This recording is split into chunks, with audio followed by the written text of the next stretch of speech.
हैं जन टीवी और मैं आपके साथ आकांक्षा पारिक। खबरों की शुरुआत से पहले एक नजर हेडलाइंस पर। मुख्यमंत्री पुष्कर सिंह धामी का नई टिहरी दौरा। रोड शो के बाद 415 करोड़ रुपए की परियोजनाओं का शुभारंभ। बेटी बावरियों को कौथिक कार्यक्रम में भी की शिरकत।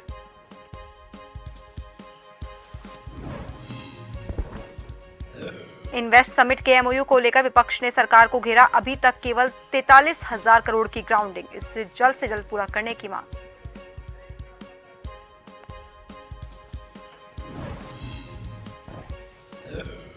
मंगलौर में दीवार गिरने से 6 मजदूरों की मौत, 4 घायलों का अस्पताल में इलाज जारी। वहीं मृतकों के परिजनों को 3-3 लाख मुआवजा देने का आश्वासन।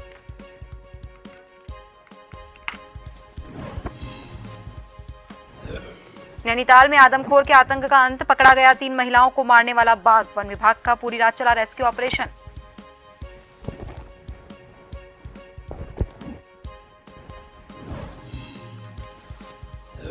और वीकेंड को लेकर पहाड़ों में पर्यटकों की भारी भीड़। मसूरी में पर्यटक ठंड के मौसम का जमकर उठा रहे लुत्फ। होटल और गेस्ट हाउस फुल।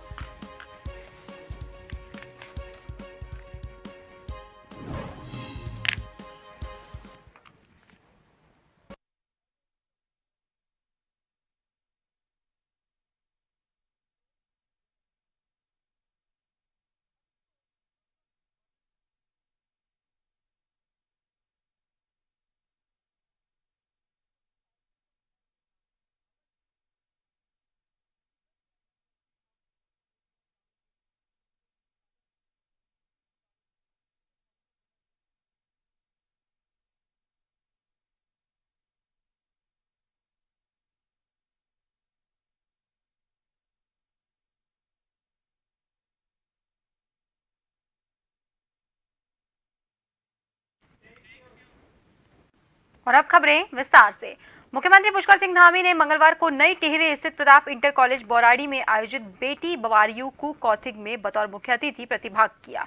इस मौके पर मुख्यमंत्री ने 415 करोड़ की 160 विभिन्न विकास परियोजनाओं का लोकार्पण और शिलान्यास किया, जिनमें 201 करोड़ की 44 योजनाओं का लोकार्पण और 214 करोड़ की 116 योजनाओं का शिलान्यास शामिल है। इस मौके पर मुख्यमंत्री ने जनपद के महिला सहायता समूह द्वारा निर्मित उत्पादों, हस्तशिल्प और हस्तकला प्रदर्शनी का अवलोकन भी किया।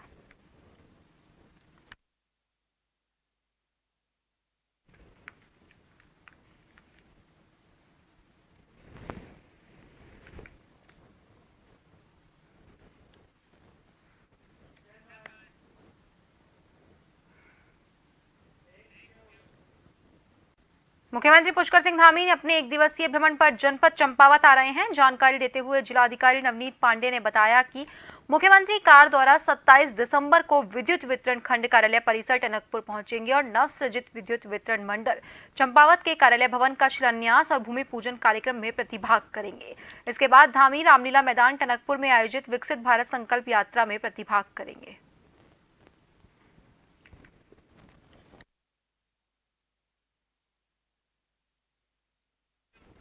हल्द्वानी पहुंचे कैबिनेट मंत्री धन सिंह रावत ने जीजीआईसी विद्यालय में वीर बाल दिवस के मौके पर कार्यक्रम में शिरकत की। इस दौरान सिख समाज के लोगों ने कैबिनेट मंत्री धन सिंह रावत को पगड़ी पहनाकर उनका स्वागत किया। कार्यक्रम में सिख समाज के शहीद साहबजादे को श्रद्धांजलि देते हुए मंत्री धन सिंह रावत ने कहा कि प्रधानमंत्री नरेंद्र मोदी ने समाज को एक नई दिशा देने का काम किया है। ये कार्यक्रम सभी स्कूल और विश्वविद्यालयों में आयोजित किया जा रहा है।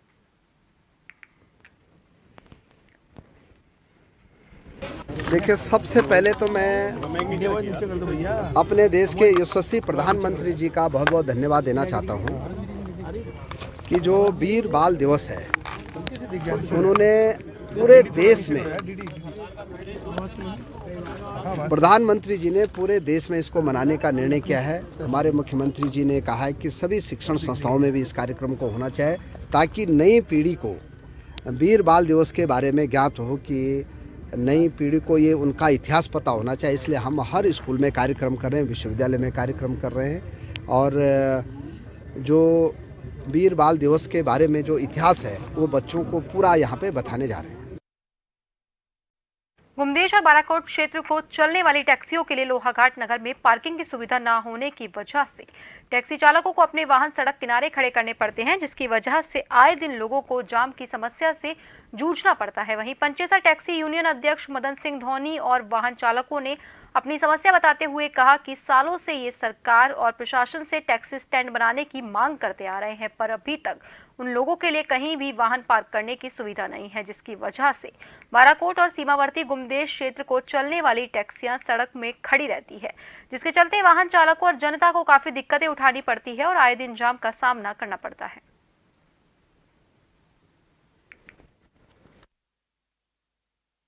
बहुत पुरानी मांग है हमारी कि यहाँ पर हमारा टैक्सी स्टैंड हो और सुलभ शौचालय खुला हो, और यही हमारी मांग है कि प्रशासन से यहाँ पर एक ढंग का जो है तो टैक्सी स्टैंड बनाया जाए, पार्किंग व्यवस्था पूरी हो। तो रोड में गाड़ी खड़ी करनी पड़ती है, फिर इधर उधर जाने में जाम भी लगता है, बीच में बेचारे यात्री भी परेशान होते हैं जो पैदल वाले हैं। तो हम कह रहे हैं कि भाई हमारी एक ही मांग है कि यहाँ पर एक अच्छा ढंग का टैक्सी स्टैंड बनाया जाए जिसमें हमारी गाड़ी पार्क हो। लगभग हमारी बाराकोट पुल्ला रोड सब मिला करके 300 गाड़ियाँ। टनकपुर के ग्राम उचौली गोट में ग्रामीण महिला पर बाघ के द्वारा घातक हमले किए जाने का मामला सामने आया। जानकारी के मुताबिक 3 महिलाएं जंगल में लकड़ी काटने गई हुई थी, जहां बाघ ने अचानक से एक महिला पर हमला कर दिया। साथ ही महिला ने अपनी जान की परवाह न करते हुए बाघ को भगाया। उसके बाद घायल महिला को टैक्सी वाहन से उपजिला चिकित्सालय पहुंचाया गया, जहां महिला का उपचार जारी है। वहीं वन विभाग के अधिकारी इस घटना की जानकारी पर कुछ भी जानकारी देते हुए बचते नजर आए।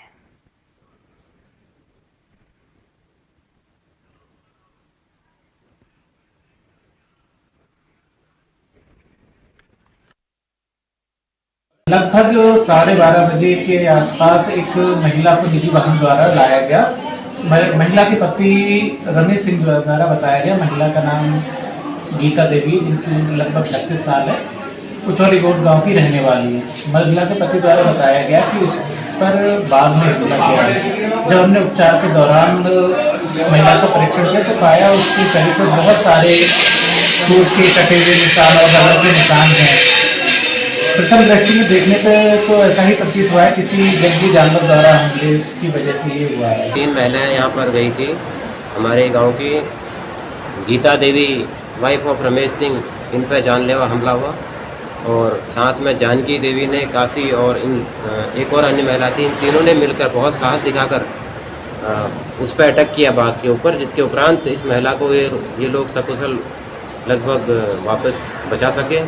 और जैसे ही घटना की जानकारी तत्काल ग्रामवासियों को मिली तो निजी वाहन से हम लोग तुरंत यहाँ संयुक्त जिला टनकपुर में लेके आए, जिसमें अंडर ट्रीटमेंट यहाँ पर चल रहा है। कांग्रेस भले निवेशक समिट के एमओयू की ग्राउंडिंग पर सवाल खड़े कर रही हो, लेकिन इसका अधिकारियों के दावे अलग हैं।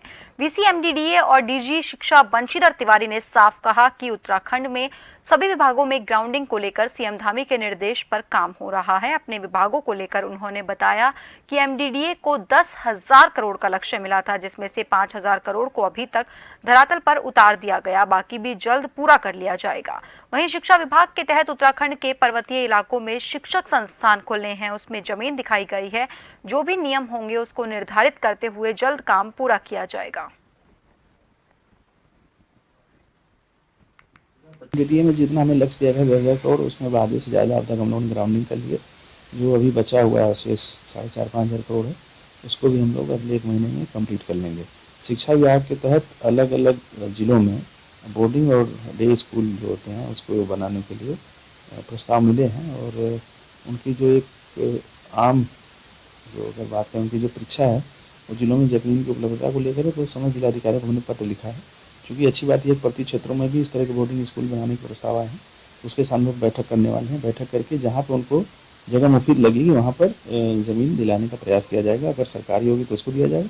कोई अगर निजी ज़मीन भी खरीदना चाहता है तो खरीद के बना सकता है। जो सर्विस सेक्टर पॉलिसी की 25% सब्सिडी है वो उनको मिल जाएगी। रुड़की के मंगलौर कोतवाली क्षेत्र में लहबोली स्थित सालवी भट्टे की दीवार गिरने से लगभग 10 मजदूर दीवार के नीचे दब गए, जिसके बाद रेस्क्यू कर सभी मजदूरों को बाहर निकाला गया। उनमें से 5 मजदूरों की मौके पर ही मौत हो गई। वहीं 3 मजदूरों को रुड़की के एक निजी अस्पताल में भर्ती करवाया गया, जिनमें एक मजदूर की भी इलाज के दौरान मौत हो गई। वहीं मंगलौर पुलिस के साथ साथ पुलिस आला अधिकारी भी मौके पर पहुंचे और रेस्क्यू को तेज कराया। मौके पर पहुंचे एसएसपी परमेंद्र सिंह डोभाल ने कहा कि 6 मजदूरों की मलबे में दबने से मौत हुई है और बाकी घायलों का इलाज किया जा रहा है। बाकी सभी पहलुओं को मद्देनजर रखते हुए जांच जारी है।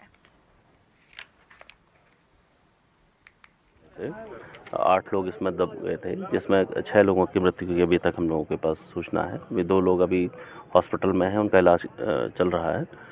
आगे की जो भी कार्रवाई है उसके लिए हम लोग यहाँ पर मौजूद हैं, बाकी आगे कार्रवाई की जाएगी।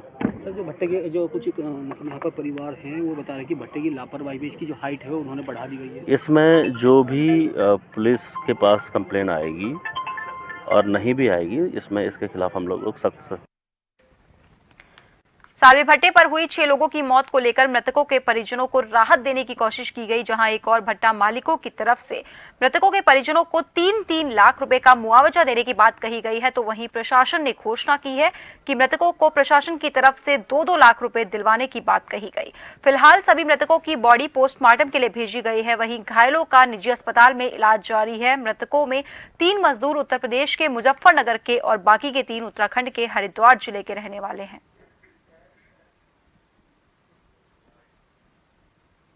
जो 6 लोगों की डेथ हुई है उनके लिए माननीय मुख्यमंत्री जी ने घोषणा की है कि वो प्रत्येक जो मृतक परिवार हैं उनको 2-2 लाख रुपए की धनराशि वो देंगे। तो जल्दी इसमें पोस्टमार्टम के बाद जो कार्रवाइयाँ हमें पूरी करनी होती हैं तो उसको पूरा करके हम तुरंत भेजेंगे और जल्दी से जल्दी उनको धनराशि उपलब्ध कराएंगे।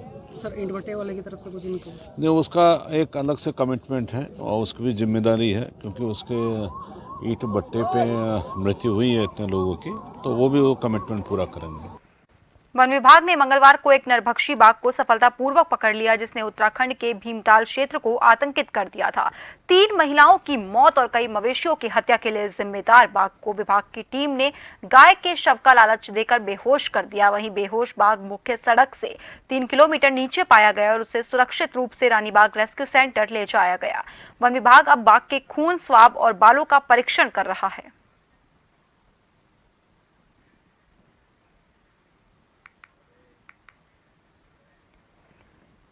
चंपावत के बाराकोट ब्लॉक के डठी गांव निवासी लक्ष्मण नाथ उर्फ बाबा विनाशी ने मीडिया को दिए बयान में जानकारी दी और बताया कि बाराकोट ब्लॉक के डठी गांव में सरकार द्वारा चलाई गई कई जनकल्याणकारी योजनाएं गांव के दबंग और विभागीय अधिकारियों की मिलीभगत से भ्रष्टाचार की भेंट चढ़ चुकी है।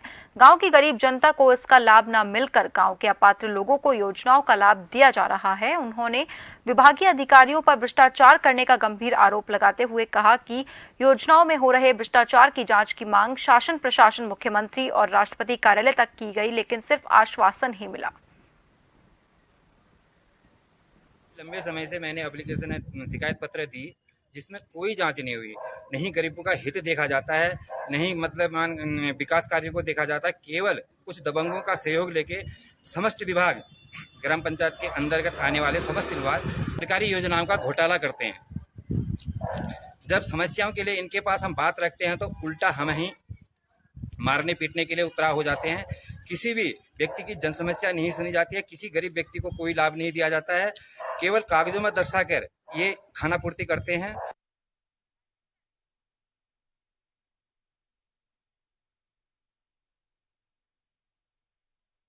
फिलहाल के लिए खबरों में रुकेंगे एक छोटे से ब्रेक के लिए।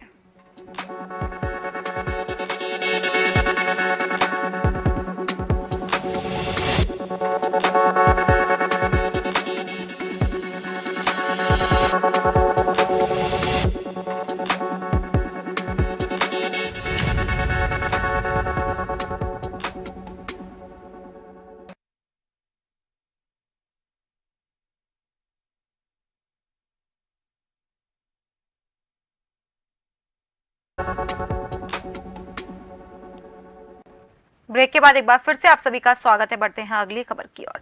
डोईवाला में सर्वोच्च बलिदान देने वाले सिख साहिबजादों की याद में बाल दिवस मनाया गया।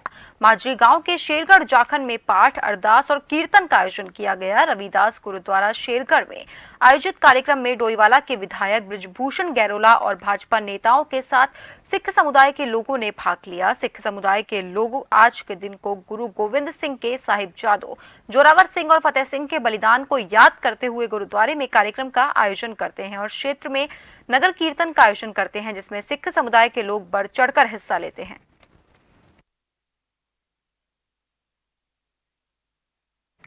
माजरी ग्रांट में यहाँ पर जो हमारा श्री रविदास गुरुद्वारा है, यहाँ पर आज वीर बाल दिवस मनाया गया और मैं अपने देश के यशस्वी प्रधानमंत्री जी का बहुत धन्यवाद देता हूँ कि गत वर्ष उन्होंने 26 दिसंबर को से लेकर के ये पूरा सप्ताह तक हम जो है वीर बाल दिवस मनाएंगे और हम जहाँ हमारे देश के अंदर आज ये उन वीरों को याद किया जा रहा है जिन्होंने धर्म की रक्षा के लिए अपने 10वें गुरु श्री गुरु गोविंद सिंह जी के शहजादे जो मात्र 9 वर्ष के और 7 वर्ष के थे सरहिंद में चिनवा दिए गए मुगल आक्रांतों के द्वारा।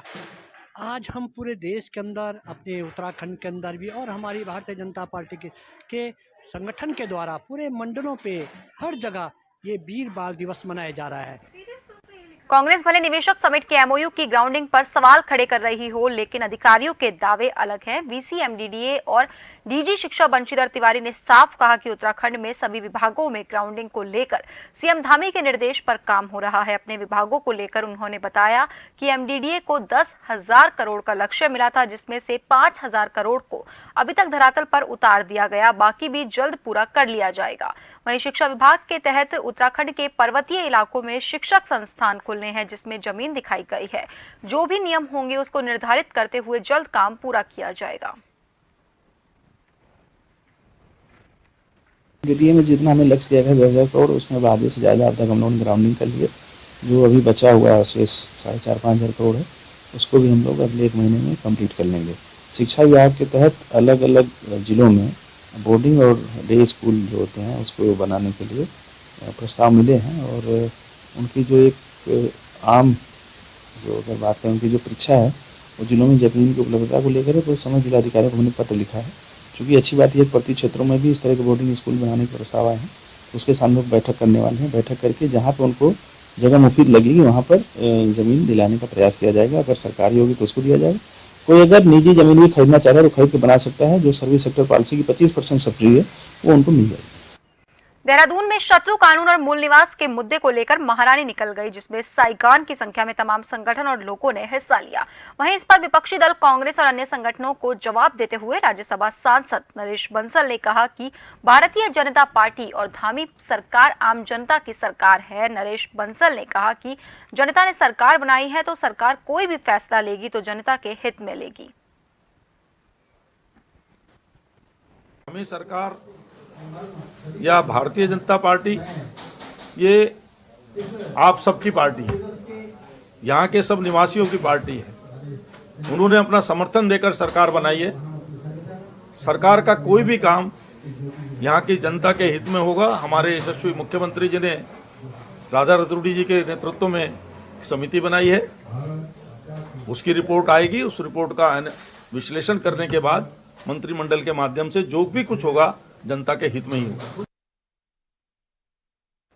पिथौरागढ़ भाजपा कार्यालय में जिला अध्यक्ष गिरीश जोशी की अध्यक्षता में लघु सिंचाई सलाहकार समिति के उपाध्यक्ष गणेश भंडारी दर्जा मंत्री का भव्य स्वागत किया गया। एचौलीधारी धमोड़ पंचायत भवन के पास इनका भव्य स्वागत किया गया। उसके बाद जुलूस के रूप में रैली निकाली गई और जगह जगह भंडारी का स्वागत सम्मान किया गया।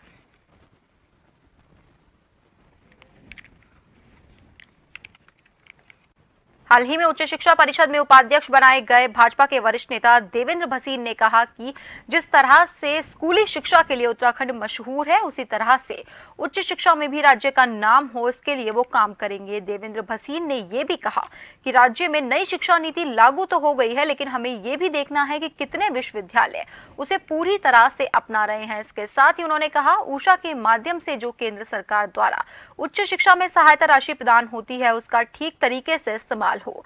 वहीं इसके साथ ही उन्होंने कहा, सबसे ज्यादा जरूरत इस बात पर ध्यान देने की है कि शोध कार्य किताबी नहीं बल्कि जमीनी होने चाहिए। इस पर भी उनका विशेष फोकस रहेगा। जिस प्रकार से प्रदेश की स्कूली शिक्षा का पूरे देश के अंदर एक नाम है, देश के बाहर नाम है, उसी प्रकार से उच्च शिक्षा के बारे में भी एक वातावरण बने और इसमें बहुत ज़रूरी है कि हम इसके लिए और आगे कार्य करें और माननीय मुख्यमंत्री जी के और उच्च शिक्षा मंत्री जी के कामों को गति दें। इसमें दो बातें मैं ज़रूर जोड़ना चाहता हूँ कि जो माननीय प्रधानमंत्री श्री नरेंद्र मोदी जी ने देश को नई शिक्षा नीति दी है, उसका उत्तराखंड में लागू कर दिया गया है। अब ये देखने की स्थिति है कि इसको सही ढंग से जो है सभी जो महाविद्यालय हैं और विश्वविद्यालय हैं वे इसको अपना रहे हैं, लेकिन सही ढंग से लागू भी करें। साल की तरह इस साल भी तपोवन न्याय पंचायत में लाडली दिवस का भव्य आयोजन किया गया। लाडली दिवस के मौके पर जोशीमठ ब्लॉक के अंतर्गत आने वाले दर्जनों गांव की किशोरियां इस खास कार्यक्रम में शामिल रही। इस दौरान एक रैली और सांस्कृतिक कार्यक्रम का आयोजन भी किया गया और इस लाडली दिवस के मौके पर तमाम सरकारी विभागों ने अपने स्टॉल लगाकर इस कार्यक्रम की शोभा बढ़ाई। और अब आखिर में एक नजर हेडलाइंस पर। मुख्यमंत्री पुष्कर सिंह धामी का नई टिहरे दौरा। रोड शो के बाद 415 करोड़ रुपए की परियोजनाओं का शुभारंभ। बेटी बावरियू को कौतिक कार्यक्रम में भी की शिरकत।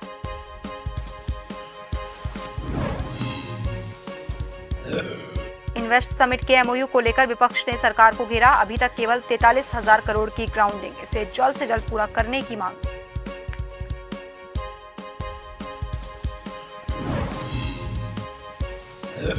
मंगलौर में दीवार गिरने से 6 मजदूरों की मौत, 4 घायलों का अस्पताल में इलाज जारी। वहीं मृतकों के परिजनों को 3-3 लाख का मुआवजा देने का आश्वासन।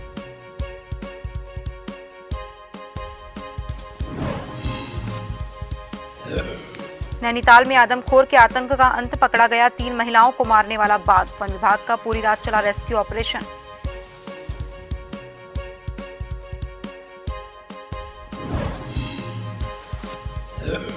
और वीकेंड को लेकर पहाड़ों में पर्यटकों की भारी भीड़। मसूरी में पर्यटक ठंड के मौसम का जमकर उठा रहे लुत्फ। होटल और गेस्ट हाउस फुल।